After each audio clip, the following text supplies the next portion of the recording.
देखिए प्रश्न संख्या 14 में हम लोग देखेंगे 4.5 में। इस प्रश्न को आप अच्छे ढंग से पहले समझिए।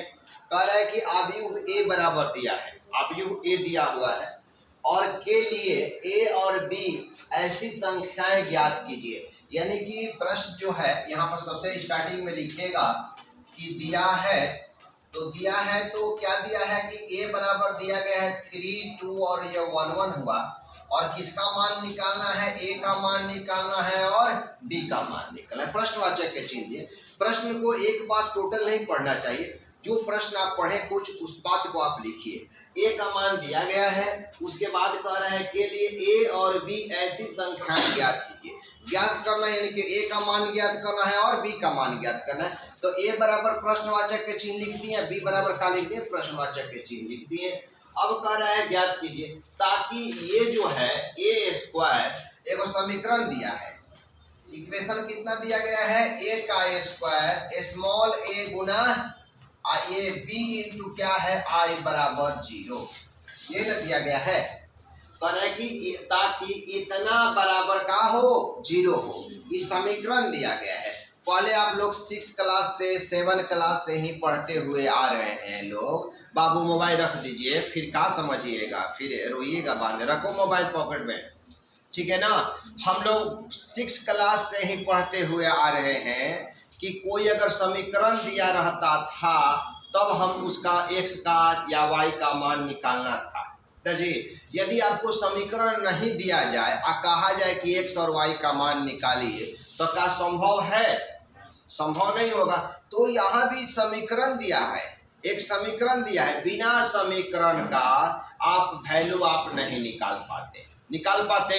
ए का मान और बी का मान निकाल पाते, आप नहीं निकाल पाते। लेकिन आपके सामने एक समीकरण दे दिया गया है, वो समीकरण का नाम है ए स्क्वायर जोड़ स्मॉल में ए गुना कैपिटल में ए प्लस में स्मॉल में बी इंटू में आई बराबर का 0। इसी समीकरण के हेल्प से, इसी समीकरण के मदद से किसका मान प्राप्त करना है, ए और बी का। यहाँ पर ए और बी का मान ज्ञात करना है। तो इस समीकरण में यहाँ पर सब कुछ पुट कीजिए। ए स्क्वायर है, क्या है, ए स्क्वायर है। ए स्क्वायर को कहेंगे ए गुना ए, यानी ए स्क्वायर का क्या कहेंगे, ए गुना ए, यानी कि 2 बार ए लिखेंगे, यहाँ पर 2 बार ए लिखेंगे। तो एक जो है अगर हम स्टेप बढ़ा भी देते हैं तो ए गुना ए हो गया, ए गुना ए हुआ, बी गुना आई बराबर 0। तो अब यहाँ पर ए स्क्वायर को लिख सकते हैं ना, ए गुना ए। तो ए का मान हम लोग का देखते हैं कि ए का मान कितना दिया गया है, 3, 2, 1, 1। यहाँ पर ए का मान दिया गया है, फिर गुना में ए लिखिए तो 3, 2, 1, 1। एक और लिख दिया गया, प्लस में स्मॉल में ए लिख दिए, प्लस में क्या लिख दिए, स्मॉल में ए और गुना में कैपिटल ए। तो कैपिटल ए का जो मान दिया गया है वो 3, 2, 1, 1 दिया गया है और प्लस में हम लोग का b दिया गया है। तो b लिख दिए और इंटू में क्या है कि i है। तो i जो होता है तत्समक आव्यूह होता है, जिसका मुख्य विकर्ण 1, 1 हो और उसको छोड़कर जितना आवे 0, 0 हो, उसी को हम तत्समक आव्यूह कहेंगे और तत्समक आव्यूह को i के द्वारा सूचित करते हैं। तो ये 1, 0, 0, 1 हुआ और इक्वल टू में कितना आ गया, 0 है तो 0 दे दिए। अब हम क्या करेंगे, इसको गुना करेंगे। हम लोग को गुना करने के लिए हम आपको तरीका बता दिए हैं कि गुना करने के बाद ये 2 इंटू 2 है, ये भी 2 इंटू 2 है। तो गुना करने के बाद 2 गुना 2 ऑर्डर में आएगा। तो एक यहाँ होगा, एक यहाँ होगा, एक यहाँ होगा, एक यहाँ होगा।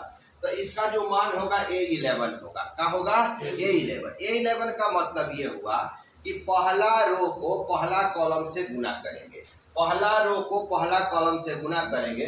तो 3 में 3 से गुना कर दिए तो ये 9 जोड़ हम लोग का 2 में 1 से गुना कर दिए तो 2 होगा। यहाँ पर 12 है, 12 का मतलब पहला रो और दूसरा। तो 3 में 2 से गुना कर दिए तो 6 हो गया और 2 में 1 से गुना कर दिए 2। ये 21 है, यानी दूसरा रो पहला कॉलम, तो ये 3 जोड़ 1 हो गया। ये हम लोग का क्या है, ये 22 है। तो दूसरा रो को दूसरा तो 2 जोड़ 1 हुआ।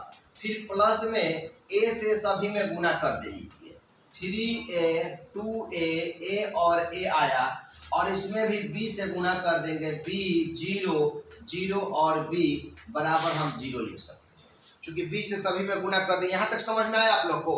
इसके बाद हम यहाँ पर आते हैं। यहाँ के बाद आप लोग यहाँ पर समझिए कि अब इसको जोड़ेंगे तो 9 में 2 जोड़ देंगे तो यहाँ पर 11 आ गया, और 6 में 2 जोड़ देंगे तो ये 8 हो जाएगा, और 3 में 1 जोड़ देंगे तो ये 4 आ जाएगा, और 2 में 1 जोड़ देंगे तो ये 3 आ जाएगा। अब उसके बाद प्लस का चिन्ह देते हैं। ये हो गया 3a 2a a और a हुआ, और प्लस में ये जो आ जाएगा b 0 0 b इजिकल टू कितना हो गया, 0 हो गया। अब कहिए कि इसको जोड़ेंगे तो इसको और इसको जोड़ेंगे ना बाबू, तो जोड़ने के बाद कितना लिख सकते हैं, 11 जोड़ 3a जोड़ कितना b। फिर किसको किसको जोड़ेंगे, इसको तो जोड़ेंगे तो कितना लिख सकते हैं, 8 जोड़ 2a जोड़ कितना 0। इसको जोड़िए 4 जोड़ कितना a जोड़ कितना 0।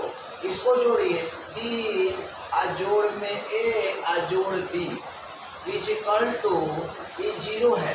0 को हम इतना लिख सकते हैं कि नहीं लिख सकते हैं, 0 को लिख सकते हैं ना इतना, क्योंकि इधर भी हम 2 गुना, ये भी 2 इंटू 2 ऑर्डर का है तो ये भी 2 इंटू 2 ऑर्डर का करना चाहिए। 0 लिखिए चाहे इतना लिखिए, अभी भी तो इतना आया था ना, इसके पहले जो क्वेश्चन नंबर हम 13 बताए थे तो इतना के लिए डायरेक्ट क्या लिख दिए थे, 0 लिख दिए थे, लिखे थे ना बाबू। अब क्या है कि ई और आई की इसके बराबर होगा, इसके बराबर होगा, ई वाला किसके बराबर होगा, इसके बराबर होगा, ये वाला किसके बराबर होगा, इसके बराबर होगा, ये इसके बराबर। तो किसका किसका मान निकालना है, ए का और बी का। कौन सा पार्ट लेकर चलिएगा कि ए का मान सब किसी से भी निकालिएगा तो ए का मान बराबर ही आएगा, लेकिन आप बताइए कि किससे लेकर चलिएगा कि मान निकालना ए का सबसे आसान होगा, ये बताइए कौन सा 11 12 21 और 22 4 को स्थान है, 11 का स्थान है, 12 का है, 21 का है, 22 का है। तो कौन सा स्थान का मान लेकर चलेंगे जिससे ए का मान बहुत जल्दी निकल जाएगा, किससे, 21 से। इसमें 21 से कि इसमें केवल ए ही दिख रहा है, तो हम कहेंगे कि 4 जोड़ ए में 0 जोड़ेंगे तो यही ना होगा, और किसके बराबर हो रहा है, 0 के बराबर हो रहा है। तो a बराबर का हो गया माइनस में 4 हो गया। नहीं समझ में आया कि या 4 जोड़ a, तो a बराबर कितना माइनस में 4, यहाँ तक समझ में आ गया। उसके बाद किसका मान निकालना है, b का मान निकालना है। तो इसको बराबर करिएगा तो b का मान निकल जाएगा, चूंकि a का मान क्या हुआ है, निकल चुका है। तो a का मान निकल चुका है, तो 3 जोड़ a जोड़ b बराबर कितना 0। तो 3 जोड़ a का मान कितना आ गया है -4 और जोड़ b बराबर 0। तो ये कितना बचेगा, नहीं समझ में आया। तो b बराबर क्या होगा, इधर -1 है तो इधर जाएगा तो क्या होगा, प्लस में 1 हो जाएगा, 0 का हो जाएगा, हट जाएगा।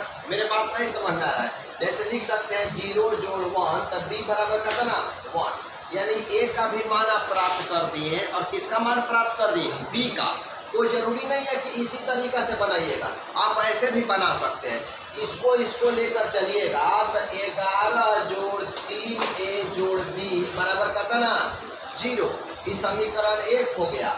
इसको लेकर चलेंगे तो समीकरण क्या होगा 2 हुआ। तो आपको थोड़ा डिफिकल्ट होगा, तो आपको किससे मान निकालना है, इसको बराबर कीजिएगा तो a का मान निकलेगा, और a का जब मान निकल जाएगा तो क्या कीजिएगा, इसमें रख दीजिएगा तो किसका मान निकलेगा, b का मान निकलेगा। स्पष्ट नहीं हुआ, ठीक है, नोट कीजिए।